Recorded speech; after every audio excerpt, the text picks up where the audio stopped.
Welcome to Integrated. This is the podcast where we seek to bridge the gap between the intellect and the will so that we can grow as disciples of Christ, surrendering all that we are and all that we have to the truth. Hey guys, welcome back to another episode of Integrated. My name is Angela Erickson, and I'm so glad that you are here today. Today is part 2 of a home birth series that I'm grateful enough to do with Katie McCormick. I don't know if you guys heard my first interview. If you haven't yet, I encourage you to go back and listen to the first interview we just did. I think I just posted it this past week on podcasting platforms in here, and thought it would be fitting to do the part 2 pretty much right away so that there wasn't a gap in between the two of those things.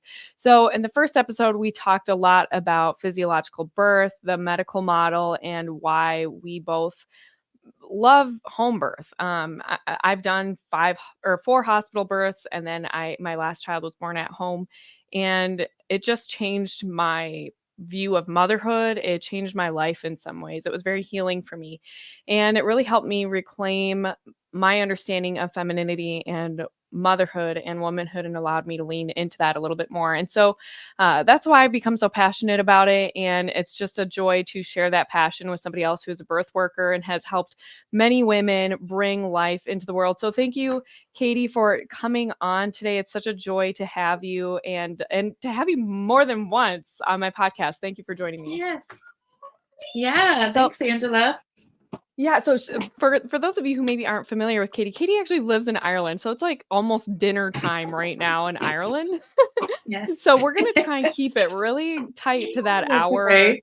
Yeah, I don't want to bleed into dinner too much for you, but for maybe anyone who missed the first episode, would you mind telling our listeners a little bit more about you and who you are?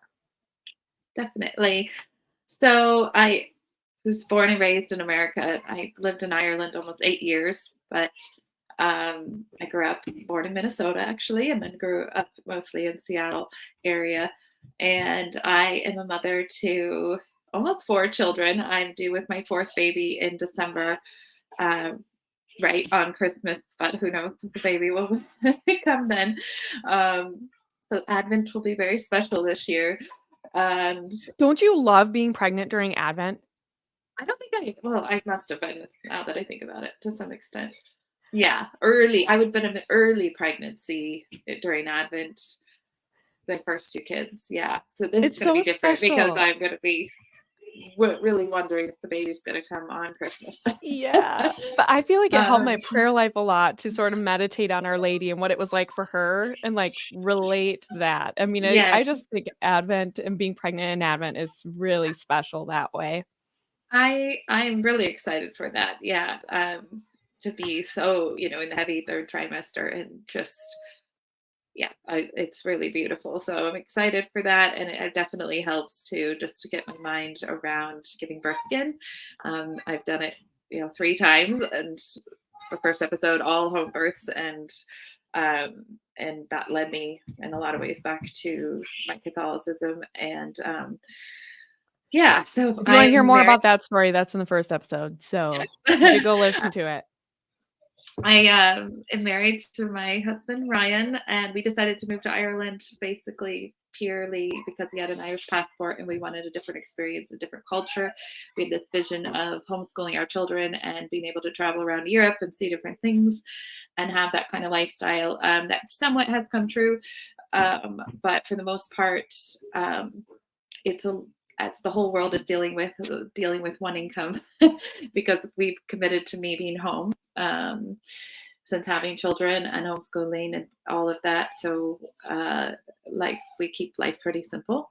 And we have just recently, in the last couple of years, come back to traditional Catholicism, which is a beautiful, beautiful gift. And I just love talking all about birth. I help women here in Ireland in many ways. I have my training in maternity massage. So that's how I kind of meet mothers all the time, is they're calling me for a massage.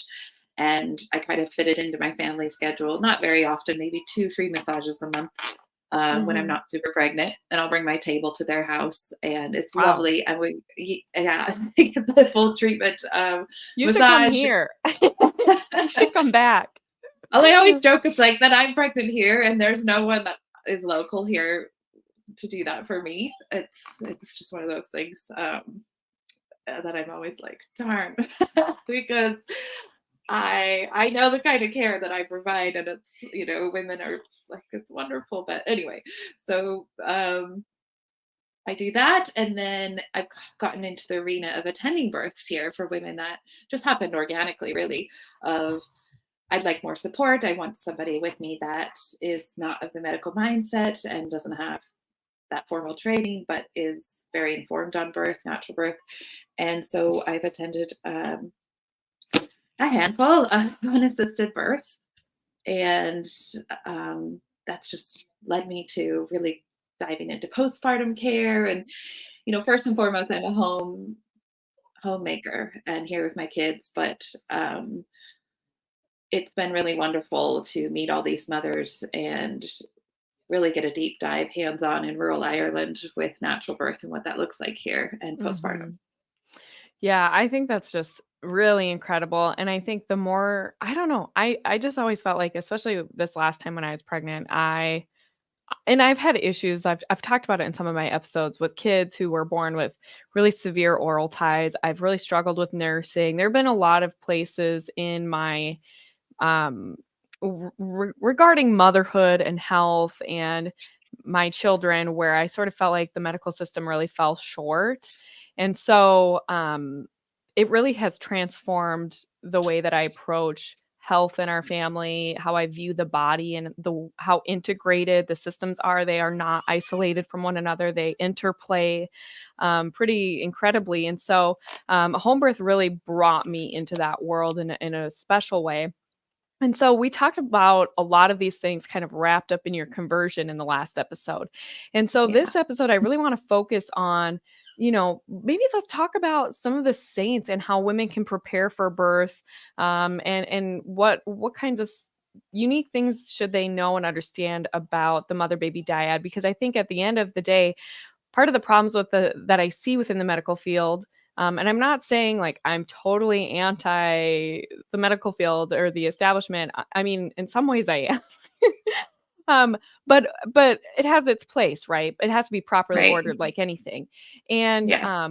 what I would like to see more of is education for mothers so that they understand how their bodies work and they understand the relationship that their bodies are literally designed to have with their babies. And I think we're so disconnected from our babies. And so let's talk about that and how do we connect with our babies on a biological and physiological level, and then on a spiritual level. Wherever you want to start with that. That was a really big question. So I'll leave it to you. Where do you want to start? Okay. Great. Just cut me off if I'm rambling too much. 'Cause that's a beautiful big pot of questions. Yeah. So first of all, I think the hospital requires a lot of discernment. I am not anti-hospital, but I guess the further I've gone down my motherhood journey as well in the natural pregnancy and childbirth arena, there's just so much you start to realize you can really take on yourself, and in your body, you really know if something's wrong, yourself. And it kind of begins there. I think for women, where really realizing that in the moment of conception, and sometimes even before conceptions, mothers, maybe during the ovulation period, really feel the calling of a baby. And that's hard to explain. But I think all of us have felt that, whether it's just the desire coming or knowing that you really want another child, if it's God's will. And then the moment of conception, you are connected. A soul comes into your body, and you're connected on a spiritual level, and physical level at that moment. And there's a communication happening. And again, we've talked about this a little bit in the first episode, as far as just sadly the world today that takes that and pins it with a lot of new age terms, of just spirit babies and all of these things, and kind of tries to take over that language. But that's a very real physiological thing that can be explained very much through the Catholic teaching of your soul is coming in. Can you maybe talk about microchimerism? I want to talk about that for a moment. just because I also want to tie it back to Our Lady and the Christ child. So if you wouldn't mind explaining, what is microchimerism? I think that's a good place to start when you're talking about those You have to early. explain that. I've never heard that term before. Oh my goodness. Okay, so microchimerism. Okay. Like, I'm setting you up for failure. I'm sorry. So hold microchimerism on is a this second, I'm Googling phenomenon. I'm sure you're going to know what I'm talking about once I explain it, but it. microchimerism is the phenomenon where the mother and the baby exchange stem cells.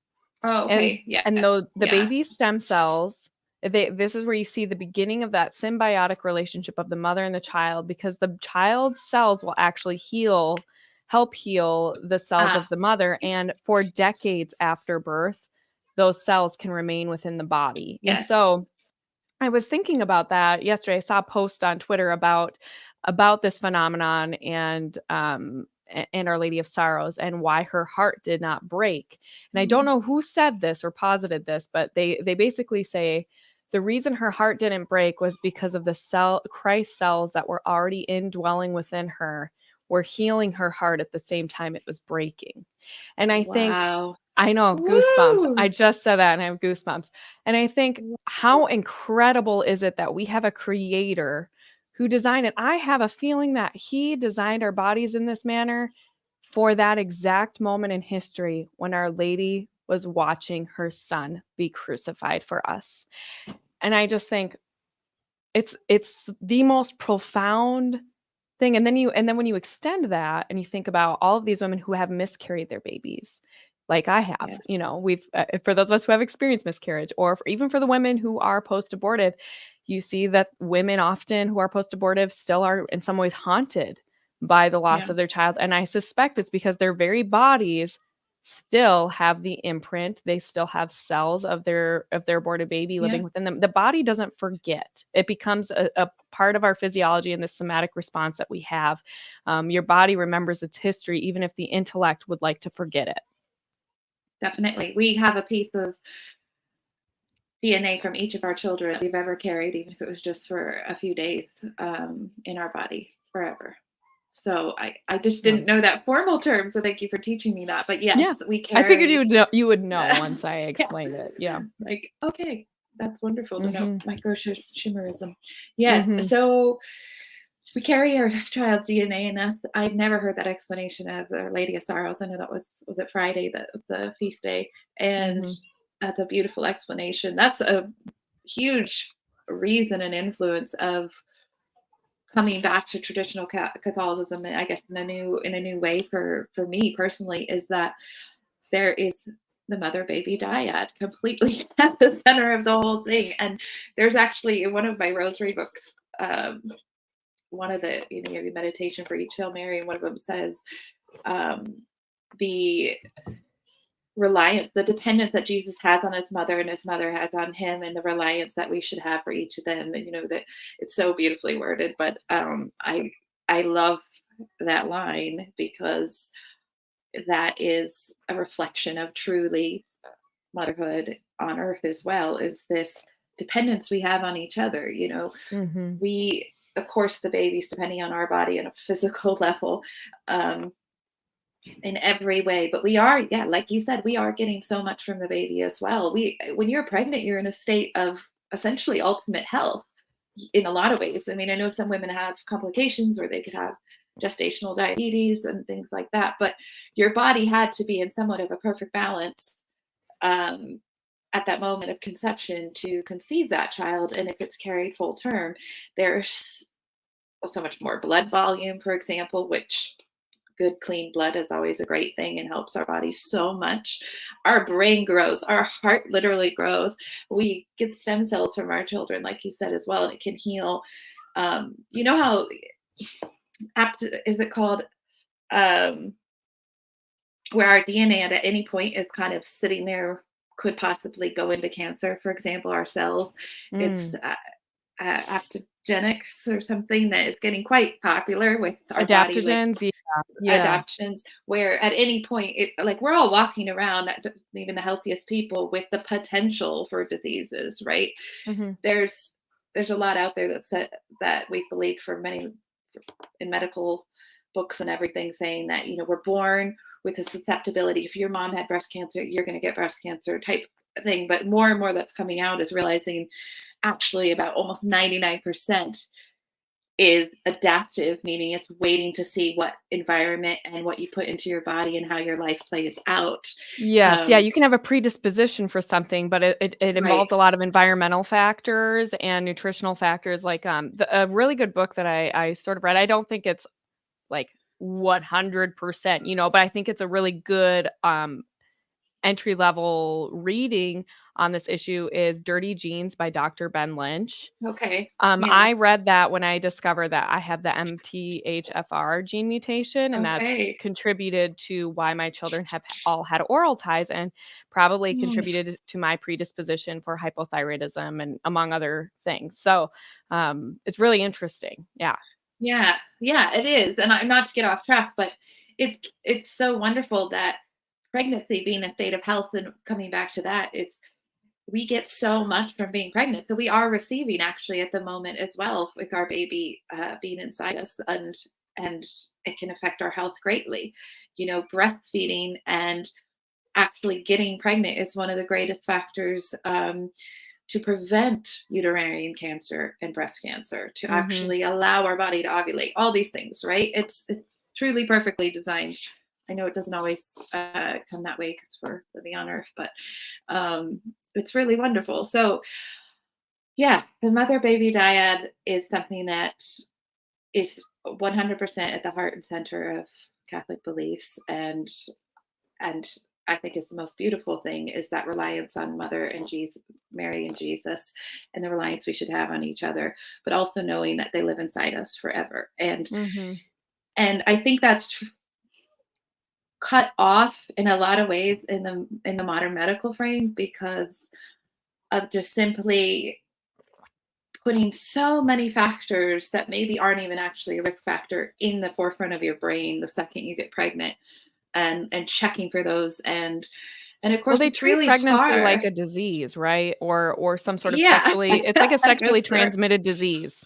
um yes. They're treating fertility often, even of young girls, saying like, "We have to take care of this." It's like, but why? This is Yes. a natural biological process that's actually Like very healthy for having your you. menstruation, is trying to be Mhm. wiped out, and with no speaking about the incredible risk factors that happen when you're not properly ovulating, when you have this fake period ovulation thing on the pill. It Mhm. all begins there, right? Is and we can go on forever about that, and Yeah. just the anti-family um influence of society at the moment. We're keeping girls,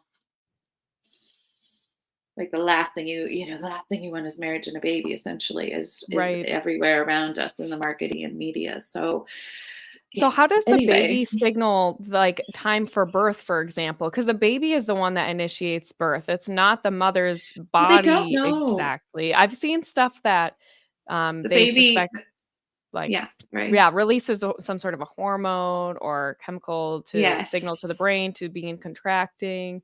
I've seen stuff like that. So you're not sure either, though, they Well, the don't last know thing for I've sure? read is that there's truly a mystery there, which I love, and I'm totally okay with that. I know that the Mhm. baby is releases a hormone, and the woman receives it, right? And it can initiate that. But what's incredible is if the woman is not feeling like she's in a safe environment, or if there's a big emotional change, labor can totally shut down or delay or not start.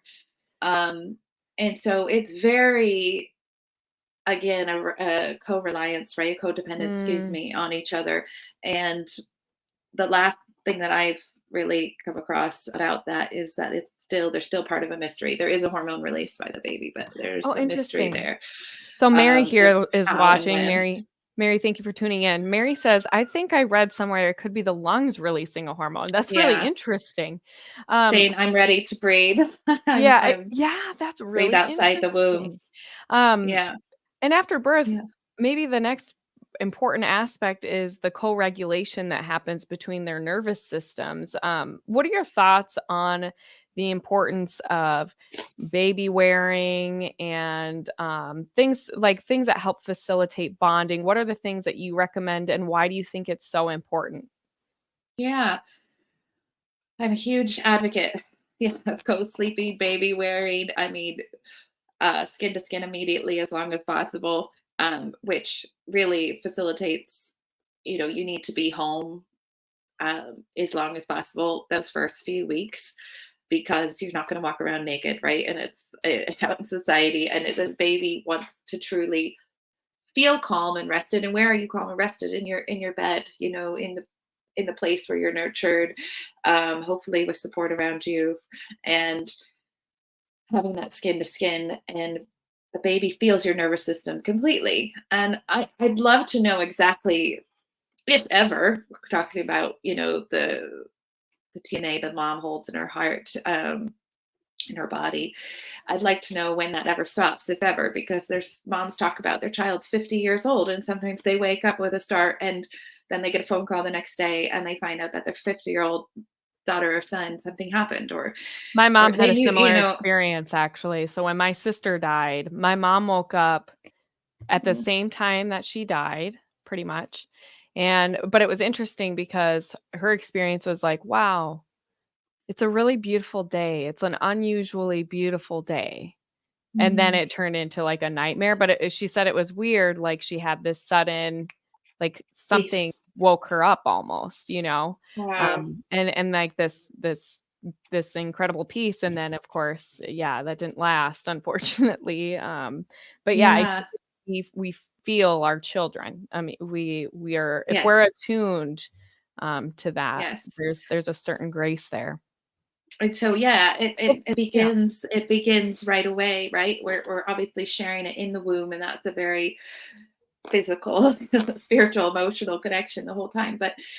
Um, but the baby needs that, if not more, after they're born, because here's this whole new world and they're completely helpless. And it allows the woman as the mother to basically carve out herself and fully give it over, but realizing that's actually how we're truly fulfilled and how we're designed to be Mhm. fulfilled. And I find so hard. And I'm almost more passionate about postpartum these days than birth, because going through it, you start to realize just how much, birth is a few hours, hopefully. Hopefully. um, My last one was like 35 or 38 or 41 woo, hours. It was a long one. But, bless you. yeah. Wow. But, yeah, and I think Um, too, we forget, like, it's not just the baby's nervous system that's being regulated, the parasympathetic it's nervous hard. system is being activated, but also moms. So, like, Yes. when you're asking a new mom to, like, hold her baby, that could that could cause some stress because 'cause they're actually designed like, the baby, you think about it, the baby doesn't even know it's a different person until it's at least 9 months old usually. So Yes. they Yes. literally think that they are mom, and, like, Yep. they don't know the difference. And there's trauma separating, it really is. I mean, even my husband, he's the father, and of course we created this child with God together, but still, he even knows, now with each child, like, okay, wow, I of course am here and I love this child, and he gets a little moments of skin to skin, but knowing that this truly is, you are kind of carrying this child, and you're carrying this child in postpartum majority of the time, and that's really how it's designed to be. There's so much Mhm. happening there that, um you know the fathers, I find the role is, of course, in a lot of ways with the child, but it's coming through the mother. Am I Mhm. giving that space to the mother, feeding, supporting, watching the other kids, still bringing money in, whatever that role is in your family, so the mother can do her job, because you're giving everything to the new baby. But yeah, that skin to skin can heal so much. And I say that because sadly there's so many, Ireland has one of the highest C-section rates in Europe, and so there's a lot of home births here that get,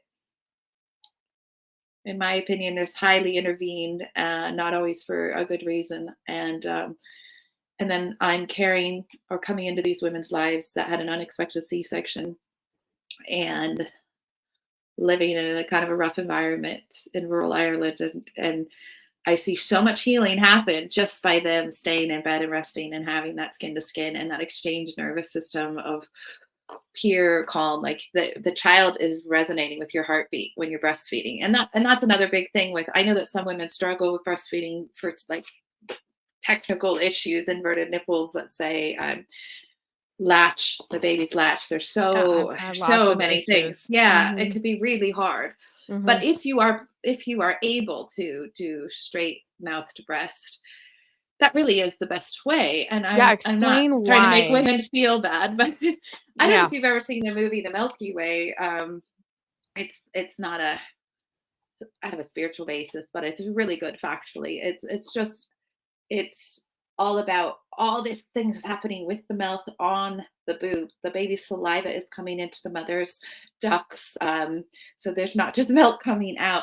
The baby's saliva is communicating and going into the mother's body, and the mother's then making super beautiful customized milk for maybe what the baby's saliva told their body, which could be that they're about to come down with a cold, or that they need Right. more minerals in this area, and more fat content. I mean, everything. It is so much more than just milk. So and again, with it's all connected, right? With women needing to go back to work, especially in America, and being pushed and setting up their family that way. It's so hard because they feel the need to pump immediately to get their supply in the freezer. But in that pumping mechanism, you are not getting that communication. Your milk is not as customized as it could be. Well, Um, that and the pump, at least in my experience, it's not as efficient at, getting the milk out, and so that often can yeah, pose a challenge with your supply, so you actually have to pump more frequently, and you're not gonna always get as much of yes, that, hind milk that maybe the would be fatty. beneficial for the baby. Yes. Um, Yeah, I can't pump. I've never needed to, but I've I've tried a couple times, like I've really later, struggled. for a date night or something.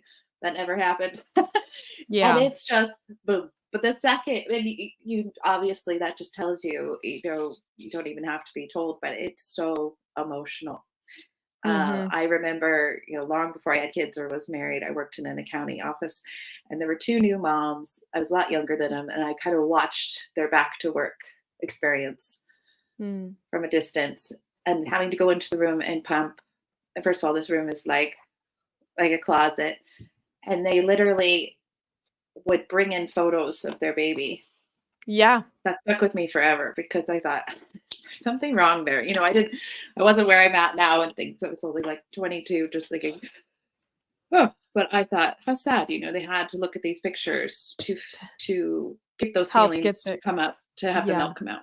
Can you explain also why, like for me, I don't put hats on my babies anymore. The hospital really pushes putting hats on your baby right away, but I actually think that Yeah. really inhibits bonding because you're supposed to smell your baby. Um, can you Yes. talk about that a little bit and why that's important? Because I think that's another aspect. I just feel like there are all these disruptions to that natural process. And I guess Yeah. before you go into it, I think the oxytocin is so important for bonding. I was talking about this with friends just this past week because when your baby is a newborn, you're actually establishing and creating their capacity for oxytocin in their brains. And that capacity is going to be with them for the rest of their life. And so the Mhm. less oxytocin they have, the harder it will be for them to bond later on with other people. It's just this way our brains are wired. And so the more you can do to bond with them, you're going to increase their capacity to have strong bonds later in life with their spouses, with their children.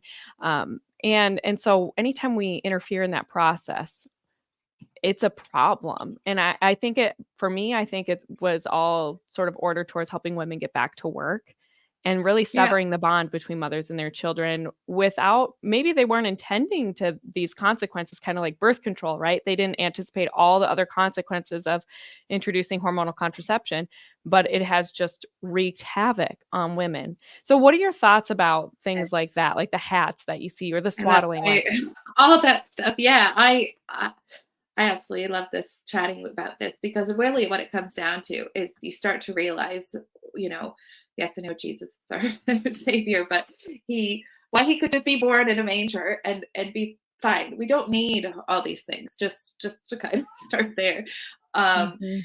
and we again this truly skin to skin and staying like basically naked with your baby, I would say definitely the first 10 days as much as possible, and as long as you can go, for at least an hour 2 hours past that where you're just in bed and it's hard. It's hard for women with other kids and all, cooking and all these things. You have to really set yourself up for that during your pregnancy for postpartum. But all those things are increasing your oxytocin and bonding you and connecting you. So you have so much of a deeper resilience. One, as a woman with your hormones fluctuating, which they do a huge dip when your milk comes in. It's usually day 3. That's the day where if you're lacking support and you had a traumatic birth or you're not getting that proper oxytocin levels and bonding, you will feel postpartum depression, as they've labeled it. But truly, it's so preventable. And it's really just a new label for lack of support and lack of oxytocin flowing through you and your baby. And often undernourishment, like that piece is really important too, is the undernourishment. Yes. And speaking of nourishment, part of even, like, I don't bathe my babies for a long time after they're born. Rubbing their let's face, talk about the vernix and everything, like all of that stuff that they're born with. Vernix is amazing. None of my babies have ever had a lot of vernix. I've always kind of, call it birthday frosting. I've seen it on other babies. Birthday frosting, that's so funny. Birthday frosting. I've seen it on babies. It's really good for their skin. It's an incredible barrier. I mean, it's like lotion from God, it's incredible barrier that's helping them.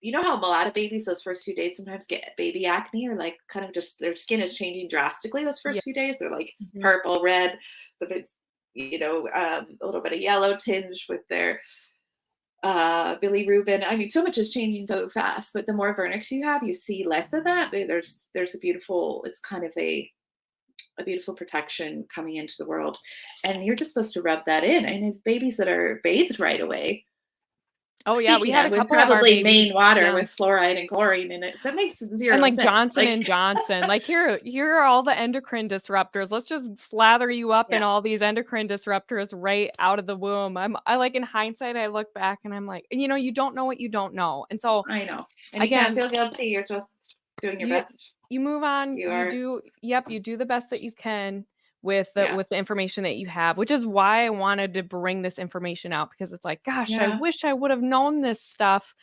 earlier. I wish I didn't have to do such a deep dive. I wish it hadn't taken my son, like me developing such bad postpartum depression that I was literally suicidal, to start going through and doing the deep dive, trying to understand what was going on in my family and restore that motherhood and really embrace it in the way that I feel like God wants us to. Yeah. Yes, 100%. And it's, I think we're kind of at a crossroads, or if that's the right term, but at the moment right now, because needless to say, the medical model's just gotten more intense. You don't even have to be a natural kind of person and family, that makes their own medicine and all of that to notice that. It's taken a huge, with COVID and all of the things our world is dealing with.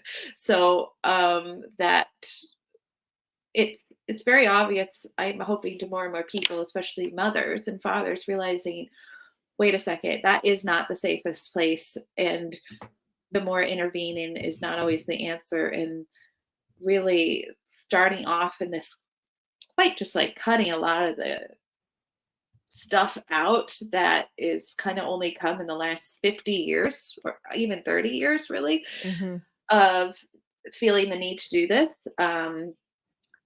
Like simple things like putting a hat on the baby, bathing the baby, wrapping them up, putting clothes on them right away. Like they actually need to regulate to your body temperature. And the only way to do that is without clothes on. That's part of the hat as well, is to smell your baby, but it's to not have a hat, is to smell, but also it allows this excess heat, and for their body all of a sudden is going from having a completely different body temperature being in your womb to needing to warm up quite quickly outside the womb.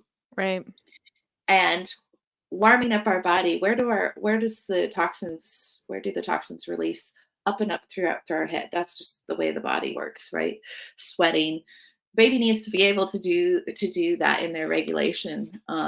And also, there's just nothing better than a naked little baby. I mean, I even gotten to the point where I'm not even putting on a little diaper yet. I just have kind of these soft cotton cloths that I'm just, because, they're tiny. They're not going to have a big movement of any kind. So I just kind of put a cloth on their bed, and then they're skin to skin on me Mm. with the blankets on us, That was the best thing ever. Like, I gave birth to Veronica at about 6:30, 7 o'clock at night, and that was in my bedroom in a water, birthing pool. birth pool. Yeah. And a birth pool, and then I got out, got dried off, climbed into bed, and just, like, lay there. It was the best thing ever. I was so relaxing. I mean, there were some some mishaps in the process, but, I won't go into those now, but, like, there were some things, but I was so exhausted, I just didn't even care, and,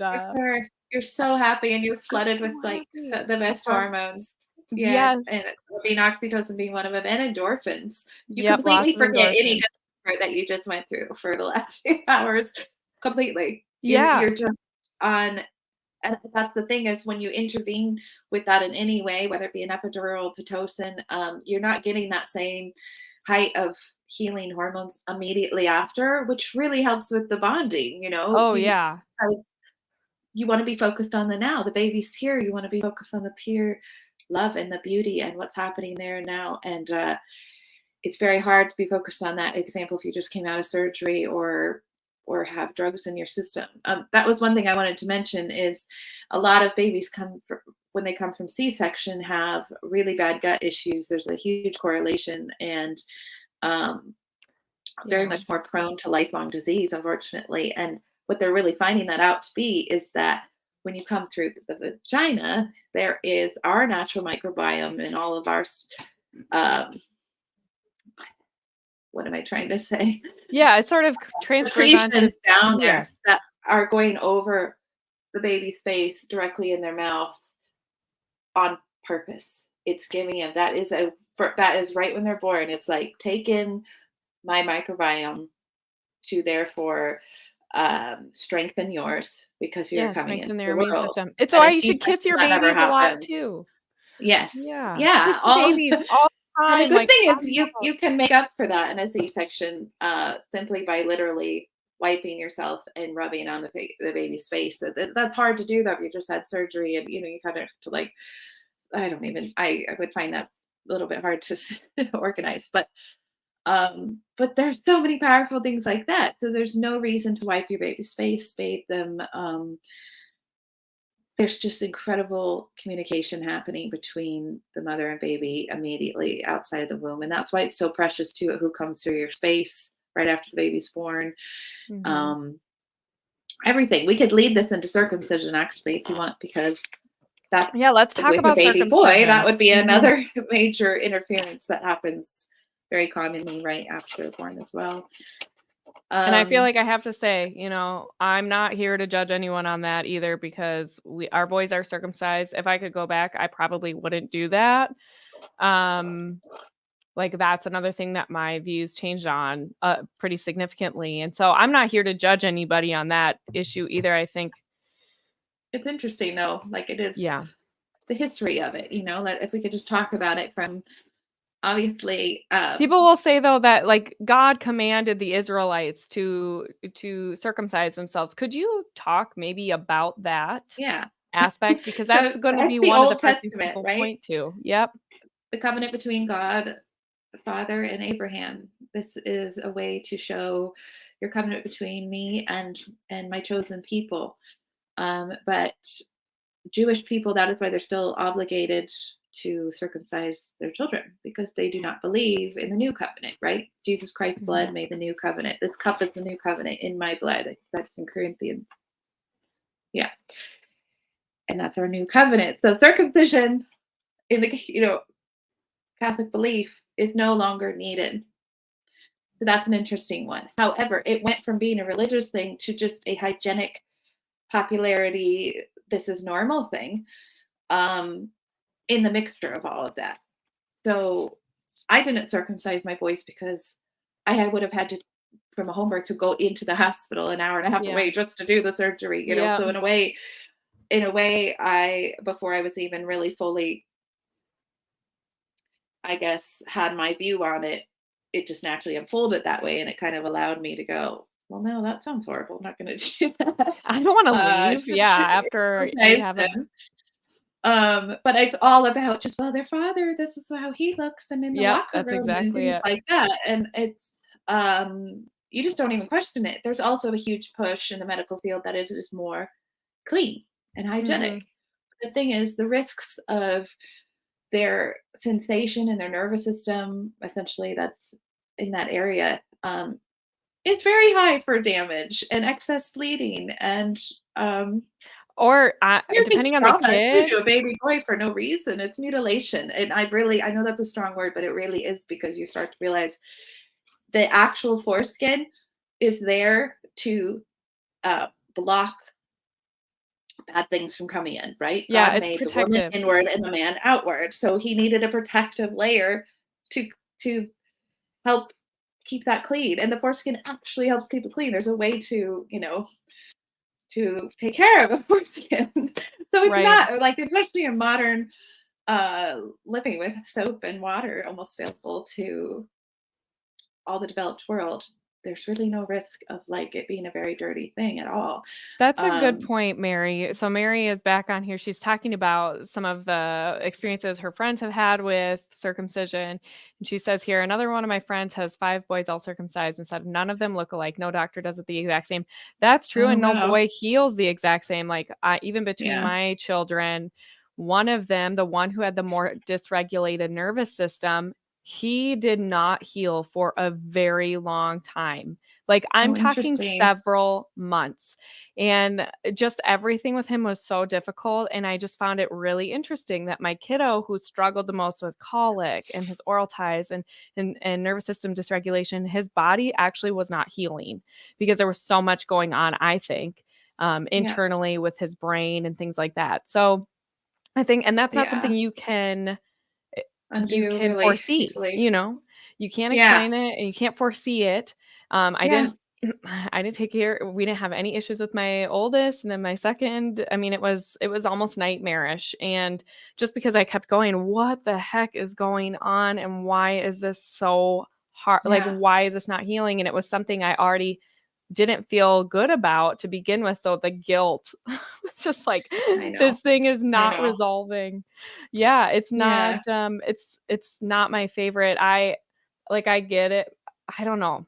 I agree though, like, I sort of have come to believe that it is unnecessary mutilation. I mean, but I also understand again, like, we don't know what we don't know, and we need to have more conversations like this so that people can start maybe Yeah. shifting their paradigm a little bit so that we're more child focused instead of like always considering what's easiest for the parent. Sometimes I feel like that plays a role in it, or parents thinking that I just have to do this because I'm being told by a quote unquote expert that this is what I'm supposed Yeah. to do.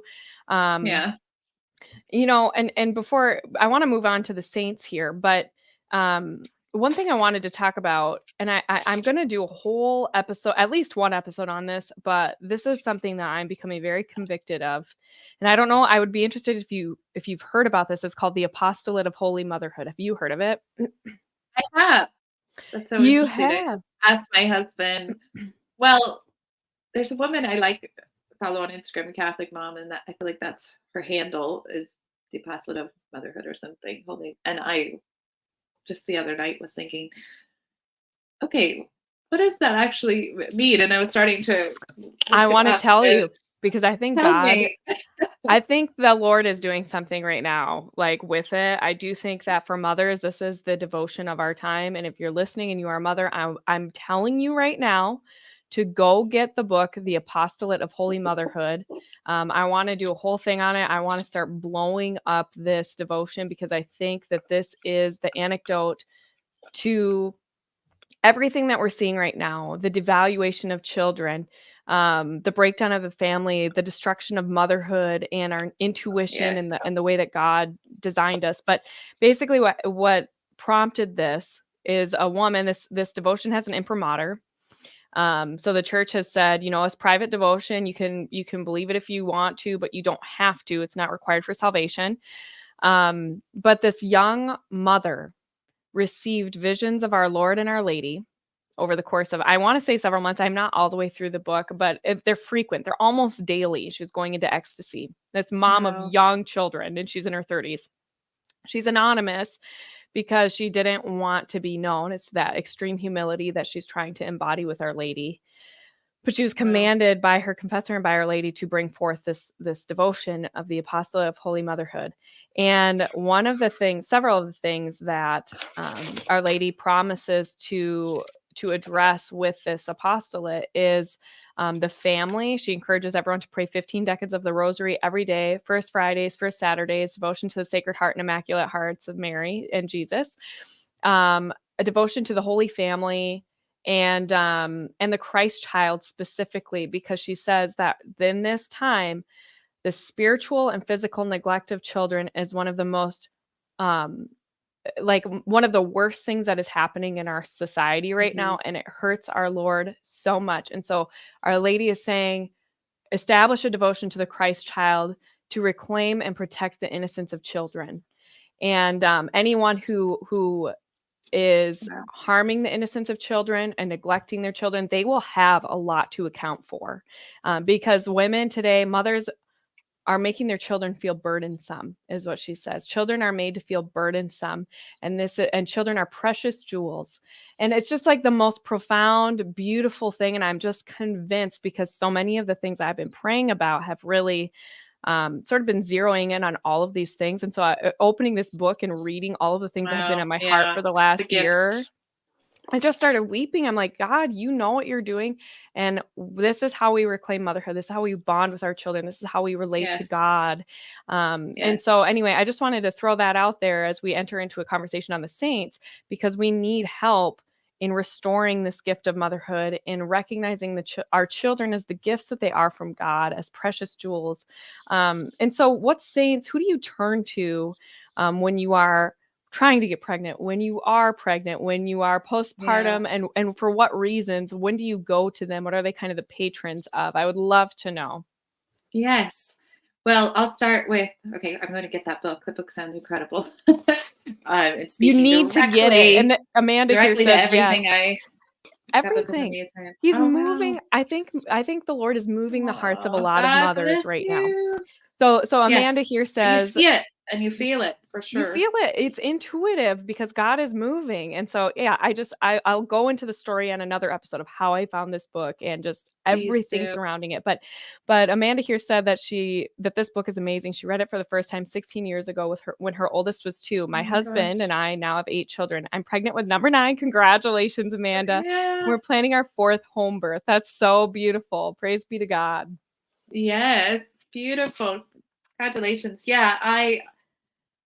You're just speaking directly to my heart. I feel that mothers are the first gateway to everything happening to the world. We're a first protection, right? And it lasts a lifetime, truly. But to really stand in that, realize that vocation is what's needed. And I do see it Mhm. changing. I will get to the saints, yeah, but I do see it changing. You see this flood in women realizing being home, there is no job that will pay good enough to take away from that, because you then sacrifice your children in a lot of ways, Mhm. right? Yeah, they become Um, collateral damage in the pursuit of often yes, wealth and and yeah. an accessory really to your life, and wealth is becoming the center rather than these your family being the center. Yeah, I could go on that forever.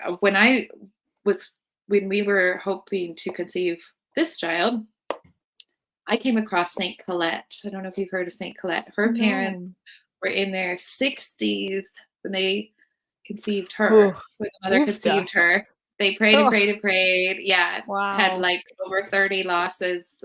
Oh my You can gosh. look them up. Yeah, and prayed and prayed and prayed for a baby and never gave up hope. And then they had their daughter, Nicoletta, actually, because they believe she was some connection to Saint Nicholas is around that time, and Nicoletta, Saint Colette, and they died when she was like, I want to say like 9 or 10 years old because of their age or something. Or she then was raised by nuns, but she is the patron saint of women wanting to conceive and of unborn children and of miscarriages. I believe there's another saint for miscarrying. unborn children. Wow. But Saint Colette, her story is really powerful, and not giving up hope as well and conceiving a child. Another thing, Saint Augustine's mother, is it Saint Yeah, Saint Monica? Monica. Yep. She's also a patron saint for mothers and expectant mothers. But what's so beautiful is you probably know this. I actually just recently learned this, how long she prayed for St. Augustine's Oh my conversion. goodness. Yeah, it was And how decade. she was just hoping for him to just get his act straightened out, stop partying, stop doing bad things, Stop get married, have some cohabitating. children. Yes, exactly. Yeah, Because he did that's have a all she was child. really wanting. And Yeah. God, it took however many years, like 19 years or something, but God went beyond that. I mean, he became a doctor of the church. I just love that, Right? because you think about, you feel like your prayers aren't being answered. You never know what things are That's happening. right. So she's a Saint great one as Catherine of well. Sweden, by the way, is the patroness of miscarriage. Yes, I have her here as well. Saint Catherine of Sweden. Saint Bridget of Kildare, I'll bring her up for Ireland, because she is all over Ireland, Saint Bridget. And a lot of the pagan circles believe that she was truly a pagan goddess of birth and mothering, and she's actually fully Christian. Anyway, she was known to be a midwife, essentially, during her time. She's a great one to pray to. And Saint Gerard is one of the males that's He's for mothers. classic. I feel like Yeah, lots of us know Gerard of about Saint Magella. Gerard. Mm-hmm. A beautiful way to pray as well in your pregnancy, or even conceiving and postpartum, is all of the different ways to approach Our Lady, right? She's Our Lady of childbirth, milk and happy delivery, just of all things mothering. So knowing you can always come to her. I love the prayer of the undoing of knots to Our Lady, because I just love that phrase. But it's so good for complications in birth, for worrying about complications in birth, for maybe your home birth isn't all the things you want to feel prepared for your home birth aren't really settling. You want your husband to have a new job. You want to be, who knows, all these things that might be affecting your feelings coming up on doing a home birth. That's a great prayer. It's the undoer of knots. That's come up a lot for me, Our Lady. Saint Anne, of course, being the patron saint of grandmothers and also mothers, the mother of Mary. Gosh, there's so many here. She was also an older mother too. Tradition Yes. kind of holds that she was older, and that it was revealed to her that she would have Our Lady. Mm-hmm. And Saint Perpetua and Felicity, they were sisters. I think it was in the 3rd century, but Perpetua they weren't sisters. They were not sisters. Okay. No, I believe Felicity. So Perpetua was the daughter of an affluent family, and she converted and was imprisoned, and the servant Felicity had also converted with her. And Perpetua had a young child, but Felicity was pregnant at the time of her death. She went into labor in jail and had her baby in jail. Yes. Mm-hmm. Yeah. Perpetua had, I think, a very young infant. Mm-hmm. Yeah. Yes. And they were martyred. Yeah. They are very powerful as well. Pray for intercession. Zélie Martin. I love Saint Therese of Lisieux, her mother, and what she went through. I don't know if you've taken in much of her. There's quite a few actually documentaries you can find on YouTube for free. Our family just watched one, and I had no idea how many losses she had and what she went through with breastfeeding, and just that she stuck it out as well and made many sacrifices to make sure her kids were still loved and nurtured and raised well, and all of her daughters became nuns. That's actually right. Yeah. So they are wonderful, her and her husband, to pray to as beautiful intercessors, preparing to grow your family. Yeah. And there's just all of that helps, I think, deepening your prayer life. That's what I know for me, and what I say to any woman I'm working with is number one. I mean, to really recognize this blessing that you were given, or that maybe you're trying to conceive this child, and and stepping back in that and relaxing into it, really, it's great preparation for natural birth. Is so much of it is just allowing it to happen. Yeah. There's so much information out there about positioning and eating certain things to prepare your uterus, and oh my goodness, on and on. Making sure your baby's in the right position. That I think some of it's really wonderful information. I'm not saying that it's not, but it can really crowd your mind and get you quite anxious before a natural birth, going, wow, did I do everything? And what if I have a cervical lip? What if I have shoulder dystocia? Like, how am I going to know? And Yeah, so much fear. That's so true. I think if it's not bringing you peace and excitement about your birth, then don't pay attention to it. Yeah. If it's not making you feel confident and peaceful, ignore it. Yeah. I will say I'm glad that I learned spinning. Like, I didn't even learn a lot of spinning babies, just a couple of things for spinning babies. Yeah. That's like safe. though. Well, yeah, but Veronica, I'm pretty sure was stuck because she was posterior. And so I think that's why I was in labor for so long. But my husband helped me with one particular spinning baby stretch. And I actually felt and heard my hips pop like very loud in the middle of a contraction. Wow. We did this Awesome. thing. And then she came just within an hour or two. I was fully dilated and was ready to go. Mm-hmm. Wonderful. Yeah. Yeah. So Stuff like that it's great. I do the rebozo on and off throughout my late pregnancy. And the sideline, I think it's sideline release. That's what we did, was nice. a sideline release. Yep. And that got her where she needed to be so I could deliver her. So yeah, it was really amazing though to be like, wow, I did that by myself, because I'm sure if I'd been in a hospital and I'd been in labor for going to be doing a couple of days, I'm sure that they would have wanted me to have an emergency C-section, because I had been in labor for so long and was, quote, failure to progress, Yeah. I think about that a lot, because I just think, wow, what if I had not had her at home? I just would have missed out on so many of the things that I had wanted and hoped for. And so yeah, it was just a huge blessing. Yeah. And that, too, that from experience, God doesn't bring you anywhere that you can't get through. It just might be so testing to us in the sense that he can shine through our weakness. And I think in our world today, especially in the goddess movement and things that are kind of trying to come into birth so much, there's not a lot of to speak about weakness. It's all power, and it's your strength, and it's your, and it's just frustrating, because truly, actually, when birth happens and unfolds so beautifully, is in a deep surrender and a releasing and accepting that this is a very hard thing. It doesn't have to be pain. It shouldn't be painful that you can't take. That can usually tell you if something's maybe off, or the baby's pushing in a certain way. Right. But a strong, intense feeling and discomfort, and allowing in that weakness to relax into it and soften and allow God to move through you in a way to bring you to your knees, is all preparation for motherhood. Motherhood's just uncomfortable. We have to surrender. We have to remember we're not in this alone. We have to remember who God is, who Mary and Jesus are in our life. And I think it makes me think of 2 Corinthians, when Paul says, my grace is sufficient for thee, for my power is made perfect in weakness.